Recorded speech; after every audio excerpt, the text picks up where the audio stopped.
नमस्कार, खबर मध्य प्रदेश में आपका स्वागत है। जी हाँ, चुनावी चर्चा का दौर शुरू हो चुका है। हमारे इस खास कार्यक्रम चुनावी चर्चा में आज हमारे साथ चर्चा में मौजूद हैं वरिष्ठ पत्रकार अभिलाष शुक्ला सर। आइए उनसे चर्चा करेंगे इस चुनावी चर्चा को लेकर कि किस तरह से अब, क्योंकि अभी वर्तमान में जो पंचायत चुनाव की घोषणा हो चुकी है, 3 चरणों में होना है और 25 जून को इंदौर के ग्रामीण क्षेत्रों में पंचायत चुनाव होना है। सर, इसको आप किस तरह से देखते हैं, क्योंकि काफ़ी लंबे अरसे बाद अब ये पंचायत चुनाव होना है और फास्ट ट्रैक के द्वारा किए जाना है, जल्द से जल्द इन चुनाव को चाहते हैं कि हो, उसको लेकर सर किस तरह की जो सरकार द्वारा प्रयास किए जा रहे हैं, किस तरह आप देखते हैं इस पंचायत चुनाव को? जी जतिन, आपने सही कहा कि काफ़ी लंबे समय बाद प्रदेश में चुनावी उत्सव शुरू हो रहा है और इसके लिए मैं कोर्ट को धन्यवाद देना चाहूँगा, क्योंकि कई मौक़ों पे ऐसा मुझे लगा कि सरकार शायद फिलहाल चुनाव कराने के पक्ष में नहीं थी, क्योंकि सुप्रीम कोर्ट के ऑर्डर्स थे, कोर्ट में याचिका लगी हुई थी, कोर्ट ने जल्द से जल्द चुनाव कराने के निर्देश दिए थे। उसके बाद पंचायत और निगम चुनाव की राह आसान हुई है। आप देखेंगे कि पंचायत का चुनाव जतिन क्या है कि बड़ा व्यापक चुनाव अपने मध्य प्रदेश या अपने देश में माना जाता है। करीब 4 करोड़ के आसपास वोटर हैं और करीब 4 लाख प्रतिनिधि होते हैं पंचायत चुनाव में। 300 इंदौर जिले में 331 ग्राम पंचायतें हैं। तो सरकार के लिए भी एक बहुत बड़ा टास्क होता है, पार्टीज़ के लिए भी एक बहुत बड़ा टास्क होता है पंचायत चुनाव में। लेकिन चूंकि अब कोर्ट ने निर्णय दे दिया है और घोषणा हो गई है, एक 3 चरणों में पंचायत चुनाव होना है, तो जाहिर सी बात है अब तेज़ी से पंचायत चुनाव की प्रक्रिया आगे बढ़ेगी। और चूंकि इस बार ये भी देखने में आया कि जैसे आपने कहा कि फास्ट ट्रैक मोड पे चुनाव हो रहे हैं, यानी कि 1 महीने के अंदर 40 से 45 दिन के अंदर चुनाव संपन्न हो जाएंगे। इसके पहले जब भी हम देखते थे पंचायत चुनाव की प्रक्रिया बहुत लंबी होती थी, चूँकि इतने सारे वोटर्स हैं, इतनी ज़्यादा प्रत्याशी हैं, तो उस सबको लेकर करीब 3 से 4 माह का समय लग जाया करता था। ये ऐसा इस बार पहली बार हो रहा है कि 1 से 1.5 माह के भीतर पंचायत चुनाव निपट जाएंगे। और अब उम्मीद ये भी है कि 1 जून के आसपास चुनाव आयोग जो है नगर निगम चुनाव की भी घोषणा तारीख, उसका प्रोग्राम जारी कर देगा। निश्चित तौर पर सर, यदि हम बात करें नगर निगम चुनाव की, तो वार्ड आरक्षण हो चुका है, नगर निगम निकाय चुनाव की भी घोषणा हो चुकी है। देर आए दुरुस्त आए, क्या कहेंगे सर? जी, आपने बिल्कुल सही कहा। जिस तरह से पंचायत चुनाव लेट हुए उसी तरह निगम चुनाव भी लेट हुए। 2019 में निगम चुनाव हो जाना चाहिए थे, तो ये भी काफ़ी विलम्ब से हो रहे हैं। काफ़ी लंबा पहले चूँकि नए वार्ड जुड़े थे तो वार्ड परिसीमन में काफ़ी समय लगा। उसके बाद आप जानते हैं कि 2 साल तो कोरोना ने ले लिए। उसके बाद एक ओबीसी आरक्षण का मुद्दा भी बहुत अहम रहा, जिसकी वजह से चुनाव टलते रहे। और कई मौके ऐसे भी आए जतिन कि ऐसा लगा कि हालात सामान्य हो रहे हैं और सरकार चुनाव करा सकती है, लेकिन हमें कभी सरकार की ऐसी मंशा नज़र नहीं आई कि वो चुनाव कराने की पक्षधर है। कांग्रेस भी बात कहती रही है, कांग्रेस के भी बयान आ रहे हैं कि सरकार चुनाव कराना नहीं चाहती, वो मजबूरी में चुनाव करा रहे हैं। और अगर यूँ देखा जाए तो चूँकि ओबीसी आरक्षण का मामला कोर्ट में लंबित था, याचिका लगी हुई थी, वो तो कोर्ट का आदेश आया तो सरकार चुनाव करा रही है। अन्यथा अभी इस समय भी सरकार चुनाव कराने की स्थिति में नहीं थी। इसके पूर्व सरकार ने जब कोर्ट ने बिना ओबीसी आरक्षण के चुनाव कराने का निर्णय दिया था, तब सरकार चाहती थी कि ओबीसी आरक्षण के साथ ही चुनाव हो। यही वजह है कि उसने तत्काल रातों रात सुप्रीम कोर्ट में मॉडिफिकेशन एप्लीकेशन दायर की, 4 बिंदुओं पर अपनी बात रखी, वार्डवार आरक्षण की आबादी की रिपोर्ट प्रस्तुत की और कोर्ट को आश्वस्त किया। आखिरकार कोर्ट ने सरकार की बात को माना और ओबीसी आरक्षण के साथ में चुनाव हो रहे हैं और चुनाव की राह आसान हुई। सर, सर आपने बताया कि ओबीसी आरक्षण हो, उसके बाद चुनाव की राह आसान हो गई है।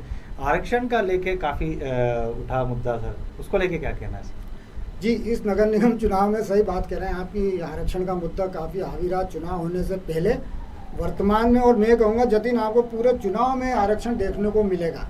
कांग्रेस जब 2018 में सरकार बनी थी तब कांग्रेस ने 27% ओबीसी आरक्षण की बात कही थी, उन्होंने उसे लागू भी कर दिया था। और लेकिन चूंकि आबादी का मामला था, अगर आबादी के मान से देखें तो 21% ओबीसी आबादी यहाँ पर होती है। मामला कोर्ट में था, सरकार ने काफ़ी प्रयास किए कि ओबीसी आरक्षण के साथ ही चुनाव हो, इसको लेकर सब लोगों की नज़रें लगी हुई थी।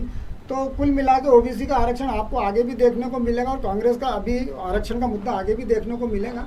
और कांग्रेस का तो ये आरोप भी है कि सरकार ओबीसी आरक्षण को लेकर पूरी तरह से आश्वस्त नहीं थी, वो इसमें विफल रही है, तो वो ये मुद्दा लेकर चुनाव में जनता के बीच भी जाने वाला है। वहीं भाजपा जो है वो इसको अपनी सफलता मान रही है और वो ओबीसी आरक्षण के मुद्दों को चुनाव में भुनाने की कोशिश कर रही है। तो जाहिर सी बात है जतिन, आपको चुनाव में ओबीसी आरक्षण का मुद्दा फिर भी एक प्रकार से देखते जब तक चुनाव संपन्न नहीं होंगे मुद्दा छाया रहेगा। निश्चित तौर पर सर, बात की जाए जो आरक्षण की बात चल रही है, तो जब वार्ड आरक्षण हुए तो कहीं ना कहीं कुछ लोग सपने संजोए थे कि हम इस वार्ड में काफ़ी लंबे समय से मेहनत कर रहे हैं, क्या हमें जब वार्ड आरक्षण हुआ तो कहीं ना कहीं उनके सपने कहीं ना कहीं धूमिल हो गए। तो कुछ लोगों ने वाकई ये अपने सपने पा लिए और कुछ ने नहीं पाए। ऐसी स्थिति में क्या स्थिति बनेगी, क्योंकि जिन लोगों ने वार्ड में काफ़ी मेहनत की है, अब वो वार्ड का आरक्षण में वो उनके वार्ड हाथ से निकल गया, ऐसे में अब क्या समीकरण बनेंगे? जी जतिन, आपने सही कहा। आरक्षण जब लागू होता है तो कई लोगों के सपने टूटते हैं। सही, आपने बिल्कुल सही कहा कि मान लो अगर मैं ही किसी वार्ड से मेहनत करता हूँ, 5 साल मेहनत करता हूँ, अपना संपर्क बनाता हूँ, लेकिन बाद में पता चलता है कि वो वार्ड आरक्षित हो गया। भाई आरक्षित वार्ड सामान्य वार्ड है तो कोई समस्या नहीं, आप आरक्षित वर्ग से हो तो कहीं से भी चुनाव लड़ सकते हैं, लेकिन सामान्य प्रत्याशी के लिए काफ़ी मुश्किल हो जाती है। और ये बात सही है कि सरकार पूरी तरह से तटस्थ थी कि हम ओबीसी आरक्षण के बिना चुनाव नहीं कराएंगे, और उसके लिए उसने रातों रात पिटीशन दायर की, सब कुछ करा। लेकिन आज की जो मौजूदा हालत है आरक्षण के बाद की अगर स्थिति हम देखें जतिन, तो ओबीसी वर्ग जिसके लिए इतनी लड़ाई लड़ी गई वो तो फिर भी मुझे घाटे में ही नज़र आता है। 2015 की अगर हम बात करेंगे तो ओबीसी के पास 21 सीटें थी। इस बार जो आरक्षण हुआ उसके पास 18 सीटें, तो 3 सीटों का घाटा तो यहाँ सीधे सीधे ही है। और ये स्थिति सिर्फ इंदौर में नहीं बल्कि पूरे प्रदेश में है। पंचायत में भी यही हाल है, नगर परिषदों में भी यही हाल है, सब जगह यही स्थिति। ओबीसी को तो घाटा उठाना ही पड़ा है। इस बात को लेके ओबीसी वर्ग में भी खासा रोष है। अगर इंदौर में आप देखेंगे तो वार्ड क्षेत्र क्रमांक 1, 3 और 5 में ओबीसी वार्ड घट गए हैं, जबकि राऊ और 4 में ओबीसी वार्ड बढ़े हैं। तो कहीं पे कुछ नुकसान है तो कहीं पे कुछ फ़ायदा भी है, लेकिन ओबीसी वर्ग अपने आप को नुकसान भी मान रहा है और इसका उसमें काफ़ी रोष भी देखा जा रहा है। वहीं अगर बात करें नेताओं की तो खोने वालों की फहरिस्त बहुत लंबी है जतिन। अगर मौजूदा स्थिति जो देखें तो भाजपा के पिछली बार 65 पार्षद भाजपा के जीते, तो उसमें से 30 पार्षदों के वार्ड बदल गए, उनके समीकरण पूरी तरह बदल गए हैं। अगर ओवरऑल हम पूरा सिनेरियो देखेंगे तो कम से कम 30 से 40 पार्षद ऐसे हैं जिनके वार्ड बदले हैं, 20 पूर्व पार्षद ऐसे हैं जिनके समीकरण बदल गए, और कांग्रेस के 13 पूर्व पार्षद ऐसे जिन्हें अपनी नई जमीन तलाशना पड़ेगी। भाजपा के तो कई बड़े बड़े नाम हैं, सभापति हैं, अजय सिंह नरूका हैं, सुधीर देड़गे हैं, चंदू शिंदे हैं, अश्विनी शुक्ला हैं, ऐसे कई नाम हैं, संतोष सिंह गौर हैं, जिनको अपनी नई जमीन तलाशना पड़ेगी। ये स्थिति कांग्रेस में भी बन रही है। कुछ पार्षद जरूर भाग्यशाली रहेंगे जिनके वार्ड वहाँ से वो या तो सामान्य हो गए और वो आरक्षित वर्ग से हैं, तो उसका फ़ायदा उनको उस वार्ड में मिल जाएगा। तो कुल मिलाकर अगर देखा जाए तो स्थिति बहुत बदल चुकी है, परिदृश्य पूरा बदल गया है। तो आदमी को नए सिरे से ही अपने को पूरी मेहनत करना पड़ेगी और नए चुनौतियाँ उसके सामने होंगी। निश्चित तौर पर जिनके वार्ड जिनमें काफ़ी मेहनत की है उनके लिए तो अब चुनौतियां सामने ही है। लेकिन यदि पार्टी की बात करें तो दोनों पार्टी की हम चर्चा करें तो दोनों पार्टियों को टिकट वितरण को लेकर भी काफ़ी चुनौती का सामना करना पड़ेगा, क्योंकि जिस तरह से आपने बताया कि जो पूर्व में यहाँ पे थे जिन्होंने पार्षद रहे हैं और जो उन्हें पूरी उम्मीद थी कि हम वहीं से वापस से चुनाव लड़ेंगे, लेकिन अब समीकरण सारे बदल गए हैं। ऐसे में टिकटों के वितरण के लिए भी दोनों पार्टियों के सामने चुनौती होगी। जी जतिन, हर चुनाव में टिकट वितरण पार्टियों के लिए, दोनों राजनीतिक या प्रमुख राजनीतिक दलों के लिए बहुत चैलेंजिंग टास्क रहा है और उन्हें इसके लिए खासी मशक्कत करना पड़ती है। अब चर्चा तो ये भी है, जो आरक्षण के बाद की जो स्थिति आई है उसमें तो ये भी कई पार्षदों को कहते सुना गया है कि अब हम तो चुनाव ही लड़ना नहीं चाहते हैं या हमारे बेटों को टिकट दिलाना चाहते हैं। तो ये सारी चीज़ें हैं। और अभी जिस तरह से इन्होंने जो फार्मूला तय किया दोनों पार्टी ने, मुझे पहली बार दोनों पार्टी में एक चीज़ साफ नज़र आ रही है कि दोनों फोकस्ड हैं। इस बार दोनों का फोकस युवा और नए चेहरे पे हैं। अगर भाजपा की बात करें तो भाजपा ने जो फार्मूला दिया है, अगर वो उस पर लागू करती है तो फार्मूला बहुत ही असरकारक साबित हो सकता है, लेकिन बात यह है कि उस पर टिकी रहे। भाजपा के हिसाब से 80% चेहरे वो नए चेहरे देना चाहती है, उसमें युवा होंगे जो 50 साल से कम होंगे। भाजपा का focus doctors, engineers, professional, CS, समाज सेवियों के ऊपर है। उनका मानना है कि हम ऐसे लोगों को प्रमोट करेंगे और ऐसे लोगों को टिकट देंगे। वहीं दूसरी तरफ कांग्रेस भी युवा और नए चेहरों की तलाश में है और पूरी दमदारी से चुनाव मैदान में है। तो इस बार वाकई में टिकट वितरण, क्योंकि उसके बाद में बहुत खींचतान भी मचेगी, तो देखना होगा कि टिकट वितरण वाकई इनके लिए चुनौती साबित होगा। जते कह सकता है सर, जो पूर्व पार्षद रहे जो अब चुनाव लड़ना नहीं चाहते लेकिन अपने बेटों को या अपने परिचित परिवार के किसी सदस्य को चुनाव लड़ाना चाहते हैं, ऐसे में वो कितने सफल हो पाएंगे? क्योंकि दोनों ही पार्टी, खासकर हम बीजेपी की बात करें तो बीजेपी ने भी तय कर दिया है, वो भी अब इस पर खासा फोकस है। तो ऐसे में दोनों पार्टियों की यदि मैं आपसे चर्चा करूं तो क्या आने वाले समय में जो कांग्रेस के या बीजेपी के जो नेता हैं जो अब चुनाव लड़ना नहीं चाहते लेकिन अपने बेटे को या अपने किसी रिश्तेदार परिचित को चुनाव लड़ाना चाहते हैं, कितने सफल हो पाएंगे वो? मुझे लगता है जतिन की कांग्रेस में ये समस्या नहीं आएगी। वहाँ पे तो कांग्रेस ने बोल ही रखा है कि परिवार के एक सदस्य को टिकट दिया जा सकता है, लेकिन भाजपा का मामला थोड़ा अलग है। थोड़ा अलग इसलिए भी है कि पीएम प्रधानमंत्री जो हमारे नरेंद्र मोदी हैं वो समय समय पर बोलते रहते हैं, परिवारवाद के सख्त खिलाफ हैं, कांग्रेस पे परिवारवाद को लेकर आरोप लगाते रहते हैं और उनका मानना है कि परिवारवाद से देश पीछे चला जाता है। तो बीजेपी में चूंकि स्थानीय स्तर के चुनाव हैं, हालांकि इस पे ये पार्टी का क्राइटेरिया लागू होता है नहीं होता है देखने वाली बात होगी, लेकिन मुझे लगता है कि पार्टी चूंकि प्रधानमंत्री की मंशा नहीं है परिवारवाद को बढ़ाने की, तो पार्टी इससे थोड़ा सा बचेगी। और यही कारण होगा जो भाजपा में भी खींचतान मचेगी, जब किसी नेता के बेटे को टिकट नहीं मिलेगा तो उसका मुंह फूलेगा, दल बदल होगा, उठना मनाना होगा, सारी चीज़ें इस समय आएंगी, तो वो भी एक चुनौती होगी जतिन। बिल्कुल सर। सर इस बार क्या लगता है आपको, इस चुनाव में किसका पलड़ा भारी लग रहा है आपको, क्या लगता है? अभी बहुत जल्दी हो जाएगी, अभी चुनाव की तारीख घोषित हो जाए उसके बाद किस तरह का परिदृश्य बनता है। अभी हालांकि पिछले 4 बार से भाजपा की परिषद और पिछली बार उसने 65 सीटें जीती थी, तो ये सीटें बरकरार रखना भाजपा के लिए चुनौती है। दूसरी तरफ एक आपकी नई चुनौती सामने आ गई है। हालांकि मध्य प्रदेश में आपका इतना जनाधार नहीं है, लेकिन फिर भी कहीं ना कहीं वो चुनौती पेश करेगी। और कांग्रेस भी इस बार पूरे नए कलेवर में नए संकल्पों के साथ मैदान में उतरी है। तो जैसे जैसे टिकट वितरण होगा, किन लोगों को टिकट दिया जाएगा, क्या क्राइटेरिया होगा, क्या मुद्दे होंगे, उसके बाद इस मामले में कुछ कहना होगा। तो अभी कुछ कहना जल्दीबाजी होगी जल्दी। हाँ, निश्चित तौर पर सही कह रहे हैं सर आप। लेकिन सर एक चीज़ ये होती है कि वार्डों की समस्याएं कभी ख़त्म नहीं होती है। हम बात करें जब चुनाव आते हैं तो बिल्कुल निश्चित तौर पर यह अमूमन हर बार सुनने में मिलता है कि जब चुनाव आते हैं प्रत्याशी घोषित होता है तो वो जाता है अपनी वोट की मांग करता है, लेकिन जो वार्ड की समस्या है उस पर किसी का ध्यान नहीं जाता। वार्ड की यदि हम बात करें समस्या जस की तस बनी हुई रहती है। इस बार चुनाव में क्या लगता है आपको, क्या महत्वपूर्ण मुद्दे ऐसे रहेंगे जो हावी रहेंगे? जतिन जाहिर सी बात है, एक तो विकास का मुद्दा होगा। मैं हमेशा कहता आया हूँ कि भारत में विकास अमर है, यानी आप जितने पुराने शुरू से लेकर आज तक के आप चुनाव उठा के देखेंगे तो सब में एक आपको कॉमन मुद्दा मिलेगा, विकास।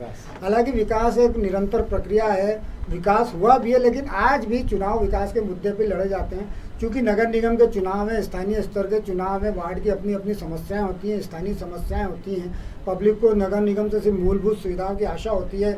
आज भी आप अगर कॉलोनी में जाएंगे, इंदौर काफ़ी विकसित शहर बन गया है, स्मार्ट सिटी में उसका शुमार है, स्वच्छता में 5 बार नंबर 1 है।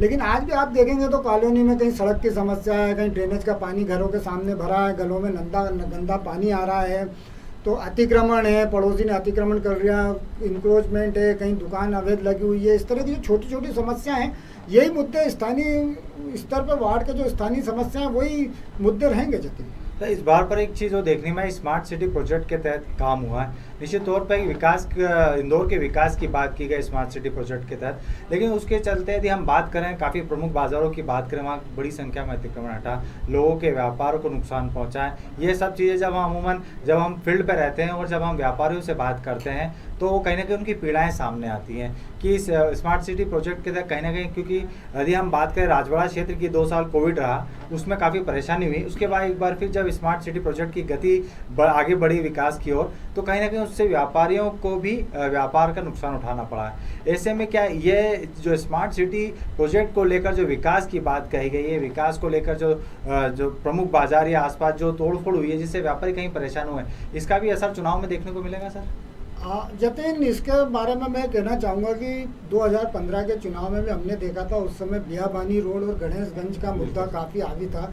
नगर निगम की काफ़ी निंदा भी हुई थी कि घर उजाड़ दिए, लोगों के पास घर नहीं बचे, दुकान नहीं बची, ज़मीन नहीं बची। लेकिन हम देखेंगे, अगर पिछले चुनाव का हम परिणाम देखें तो जतिन उन 2 क्षेत्रों में भी बीजेपी को लीड मिली थी और भारी बहुमत मिला था। दरअसल होता क्या है कि मान लो बियाबानी एक बहुत छोटी सी सड़क थी, बाद में उसको चौड़ी कर दिया, एक अच्छी सुंदर सड़क बन गई, तो जिसके पास अगर छोटी सी भी ज़मीन बची थी उसकी वैल्यू काफ़ी बढ़ गई। तो अगर यूँ देखा जाए तो जिन्होंने थोड़ा बहुत कुछ भी खोया है लेकिन उससे ज़्यादा उनको मिल भी गया है। तो यही वजह मुझे लगती है कि शायद उस समय भी भाजपा को चुनाव में ज़्यादा वोट मिले थे। और इस समय जो स्मार्ट सिटी का मुद्दा चल रहा है, आप सही कह रहे हैं कि व्यापारियों में रोष है, ये है वो है। अभी इस समय सिर्फ एक बात जो अभी इन दिनों चल रही है, वो स्मार्ट सिटी के अंतर्गत जो नक्शे पास हो रहे हैं उसकी फ़ीस इन्होंने काफ़ी बढ़ा दी है।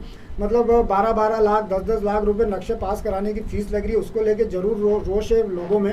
हालांकि निगम का कहना है कि हमने नियमानुसार ही करा। तो मुझे लगता है कि शायद इस बार ये जो नक्शे वाला मामला है, जो इतनी भारी भरकम फीस वाला मामला है, ये थोड़ा सा असर डाल सकता है। अन्यथा जहाँ पे अगर व्यापारी है, उसकी दुकान है, अगर मान लीजिए उसकी दुकान आधी भी रह जाती है तो उसकी कीमत उससे डबल, जब वो रोड बन जाएगा, चौड़ा हो जाएगा, सुंदर हो जाएगा, तो अपने आप उसकी कीमत डबल होना ही है। लेकिन ये नक्शे वाला मामला जो है, ये फीस वाला मामला है, थोड़ा असर डाल सकता है।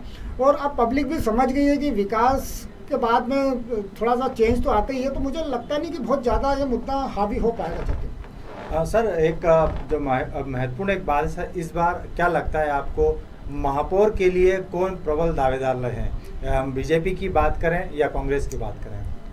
जी जतिन, महापौर का सबसे अहम मुद्दा है। महापौर इस बार जनता को ही चुनना है। 2018 में जरूर कमलनाथ सरकार जब आई थी तो उसने निर्णय लिया था कि हम महापौर का चुनाव पार्षदों से ही कराएंगे। लेकिन भाजपा सरकार की कतई मंशा नहीं है कि पार्षद महापौर का चुनाव करें, चयन करें। इसलिए वो सीधे जनता से ही महापौर का चुनाव करवाएगी। और ये बहुत महत्वपूर्ण भी है। दरअसल जतिन, मुझे ऐसा लगता है कि सरकार 2023 के चुनाव को भी इससे देख रही है। और ये महापौर का चुनाव एक तरह से 2023 के लिए लिटमस टेस्ट साबित होगा। कांग्रेस की अगर बात करते हैं तो 2019 में कमलनाथ और आला कमान की हरी झंडी से संजय शुक्ला अघोषित प्रत्याशी बन गए थे और उन्होंने तैयारी भी शुरू कर दी थी। हालांकि उनकी घोषणा नहीं की गई थी, लेकिन उन्होंने तैयारी शुरू कर दी थी और कांग्रेस के वरिष्ठ नेताओं ने भी उनको समर्थन दे दिया था। चूँकि 2-2.5 साल का अंतर हो गया है, तो अब बड़े कुछ अभी चर्चा ये है राजनीतिक गलियारों में कि कुछ बड़े नेताओं का मन बदल रहा है। हालांकि संजय शुक्ला उसी 2019 के कमिटमेंट को ही मानकर आगे अपनी तैयारी शुरू कर दी है। और जहाँ तक उनका पलड़ा भी भारी है। इसके अलावा जीतू पटवारी हैं, विशाल पटेल सहित कुछ और अन्य नाम भी चर्चा में आए हैं। लेकिन मुझे लगता है कि संजय शुक्ला का टिकट एक तरह से पक्का हो जाना चाहिए। रही भाजपा की बात, तो भाजपा में तो बहुत लंबी फहरिस्त है जतिन। इसमें कई लोगों के नाम चल रहे हैं। गोपी नेमा है, रमेश मेंदोला हैं, कई तमाम नाम हैं। कई नेता, युवा नेता हैं, नाम में चलवा भी रहे हैं। गौरव रणदीवे हैं, कई ऐसे नाम सुनने में आ रहे हैं। उमेश शर्मा भी एक नाम है, उसमें से जवाहर मंगवानी भी एक नाम है, गोविंद मालू भी एक नाम है। उनके भी मुख्यमंत्री से अच्छे संबंध हैं, तो वो भी कहीं ना कहीं कोशिश में लगे हुए हैं।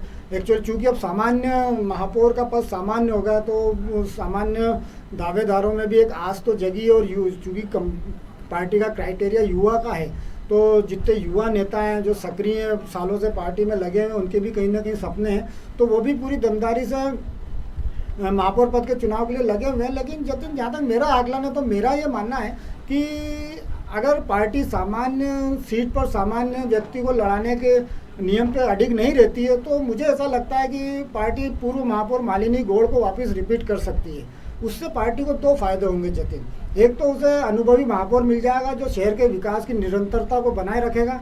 दूसरा, जो केंद्रीय नेतृत्व के लिए उसे आगे भविष्य में एक विकल्प जरूर मिल सकता है जतिन। तो मेरा ये मानना है कि पार्टी मालिनी गौड़ को रिपीट कर सकती है। हाँ सर, ये तो फिलहाल हमारे कयास है, लेकिन निश्चित तौर पर कुछ ही हाल ही में 1 जून तक ये फैसला हो जाएगा, क्योंकि निगम चुनाव कब होना है इसकी घोषणा भी संभावित है। और कोई बड़ी बात नहीं जतिन की पार्टी को चौंकाने वाला नाम भी महापौर के लिए दे दे। जैसे मैंने आपको बोला कि 2023 के चुनाव पर नजर है, तो पार्टी कोई चौंकाने वाला नाम भी यहाँ से पेश कर सकती है। सर, एक पार्टी है बीजेपी और कांग्रेस के साथ साथ अभी आपने बताया कि आम आदमी पार्टी भी अब इंदौर में, क्योंकि कहीं ना कहीं पंजाब में जो सरकार बनाई है उसके बाद से कहीं ना कहीं आम आदमी पार्टी को एक ऊर्जा मिली है, ऑक्सीजन मिली है। उसको लेकर वो मध्य प्रदेश में भी अब अपने जो चुनावी है उसमें अपने समीकरण तैयार कर रही हैं। और हाल ही में सर अभी बीच में एक प्रेस कॉन्फ्रेंस हुई थी जिसमें इंदौर के जो आम आदमी पार्टी के जिला अध्यक्ष हैं उन्होंने एक प्रेस कॉन्फ्रेंस के माध्यम से ऐसे लोगों को आमंत्रित किया कि आइए जो पूर्ण रूप से ईमानदार हैं, उनका 3C करके एक फॉर्मूला है, यदि उसमें वो फिट बैठते हैं तो आपको यहाँ से हम नगर निगम चुनाव में लड़ाएंगे, पार्षद का चुनाव लड़ाएंगे। और लगातार इसको लेकर वो ईमानदार प्रत्याशी भी ढूंढ रहे हैं और लगातार लोगों से संपर्क कर रहे हैं और अपना सदस्यता अभियान के माध्यम से लोगों को जोड़ने का प्रयास भी कर रहे हैं। आखिर बीजेपी कांग्रेस के बीच में आम आदमी पार्टी कैसे अपने आप को फिट बैठा पाएगी? और यदि हम नगर निगम चुनाव की बात करें तो इस स्थिति में क्या आम आदमी पार्टी अपने आप को स्थापित कर पाएगी? जतिन, आपने सही कहा कि दिल्ली के बाद पंजाब चुनाव ने आम आदमी पार्टी को जो प्रचंड बहुमत से जीत दिलाई है, उससे पार्टी बहुत ज़्यादा उत्साहित है। और यही वजह है कि उसने मध्य प्रदेश के चुनाव में भी सभी वार्डों में अपने प्रत्याशी खड़े करने की घोषणा की है। लेकिन जतिन, अगर देखा जाए तो पंजाब की परिस्थितियां बहुत अलग थी, वहाँ के मुद्दे अलग थे। लेकिन ये मध्य प्रदेश है, यहाँ पर पार्टी को अभी अपना जनाधार बढ़ाना होगा। पार्टी यहाँ पे पूरी तरह से इस्टेब्लिश नहीं हो पाई है। तो जिस तरह से उन्होंने कहा है कि 85 वार्डों में वो अपने कैंडिडेट खड़ा करेगी, तो मुझे लगता है कि पार्टी के लिए अभी 85 वार्डों में प्रत्याशी खड़े करना भी अपने आप में एक चुनौती होगी। और उसे धीरे धीरे यहाँ पे अगर अपने पाँव पसारना तो उसे अपना जनाधार धीरे धीरे बढ़ाना होगा। हाल फिलहाल जो इस समय प्रेजेंट जो स्थिति है, उसमें मुझे ऐसा लगता नहीं कि आम आदमी पार्टी किसी भी के लिए चुनौती साबित होगी। सत्यन सर, ओवरऑल यदि हम अब बात करें नगर निगम चुनाव को लेके, जैसे ही उसकी घोषणा होती है, घोषणा हो चुकी है, तारीख भी तय हो जाएगी, उसके बाद टिकटों का वितरण भी रहेगा, जिसको लेकर आपने बताया कि काफ़ी चुनौती रहेगी। इस बार काफ़ी लंबे समय बाद ये नगर निगम चुनाव हो रहे हैं, इसको आप किस तरह देखेंगे और क्या लगता है इस बार किस तरह की नई चीज़ें सामने आएंगी? जी जतिन, आपने बिल्कुल सही कहा कि टिकट वितरण हर पार्टी के लिए चुनौती होता है। और इस बार भी मैंने जैसा आपको पहले बताया कि जैसे ही चुनाव की तारीखें घोषित होगी, 2-2.5 साल से लोग तैयार बैठे हैं जो चुनाव लड़ने के लिए, जो सालों से पार्टी का काम कर रहे हैं। सबको उम्मीदें रहती हैं, सबको उम्मीद रहती है कि अगले चुनाव में हम टिकट के हकदार होंगे, टिकट लेंगे। तो मैंने जैसा बताया कि किसी का मुंह फूलेगा, किसी के बेटे को टिकट नहीं मिलेगा, कोई दल बदल होगा, किसी की घर वापसी होगी। ये सारे काम जो चुनाव में होते हैं हमको बिल्कुल देखने को मिलेंगे। लाख पार्टी दावे कर लें, लाख फार्मूले तय कर लें, लेकिन वो कार्यकर्ताओं को मनाने में, समझाने में कई बार निष्फल हो जाती है। कई बगावती चेहरे भी आपको देखने को मिलेंगे जो निर्दलीय चुनाव में अपना भाग्य आजमाएंगे। तो और ये बात भी सही है कि जतिन 2-2.5 साल बाद चुनाव हो रहे हैं, तो इससे जनता भी काफ़ी त्रस्त हो गई थी। वार्ड की अपनी छोटी छोटी समस्याएं होती, जनता पार्षद से सीधे जुड़ी होती है। तो 2-2.5 साल से नेतृत्वविहीन वार्ड थे, तो जनता की समस्याओं के निराकरण नहीं हो रहे थे। वो जोन ऑफिस जाते हैं, वहाँ पता चलता है कि हम तो रात दिन देखते हैं वहाँ अधिकारियों के पास ऑलरेडी ओवरलोडेड हैं। कोई जितने जेडोज हैं, कोई स्मार्ट सिटी के काम में लगा है, कोई अतिक्रमण में लगा है, कोई कहाँ लगा है। तो जनता के काम कहीं ना कहीं प्रभावित हो रहे थे। हालांकि निगम ने भी अब अपने आप को काफ़ी सुधार लिया 311A पे, और काफ़ी दूसरी चीज़ें हैं जिसके जरिए वो समाधान का प्रयास करती। लेकिन फिर भी पार्षद एक जनता और निगम के बीच की कड़ी होती, जिसके जरिए जनता अपने काम करवा लेती है और पार्षद भी चूँकि जवाबदेही होती है उसकी जनता के प्रति, तो वो भी काम करता है। तो निश्चित तौर पर सभी को इंतजार था कि भाई चुनाव हो और जनता को राहत मिले। तो जतिन बिल्कुल जरूर राहत मिलेगी, जनता को, शहर के विकास को भी गति मिलेगी। हाँ, निश्चित तौर पर यह देखना होगा कि नगर निगम चुनाव में आम जनता, जो शहर की जनता है, वार्ड की जनता है, वो कैसे अपने जनप्रतिनिधि को चुनती है, कि कितना विश्वास वो अपने जताती है और कौन जनता के विश्वास पे खरा उतरता है। लगातार आप हमारे साथ बने रहिए और देखते रहिए खबर मध्य प्रदेश। नमस्कार। अगर आप ये खबर फेसबुक पर देख रहे हैं तो पेज को लाइक जरूर कीजिए। अगर आप ये खबर YouTube पर देख रहे हैं तो चैनल को सब्सक्राइब जरूर करें। ताज़ा तरीन खबरों को देखने के लिए बेल आइकन को दबाना ना भूलें।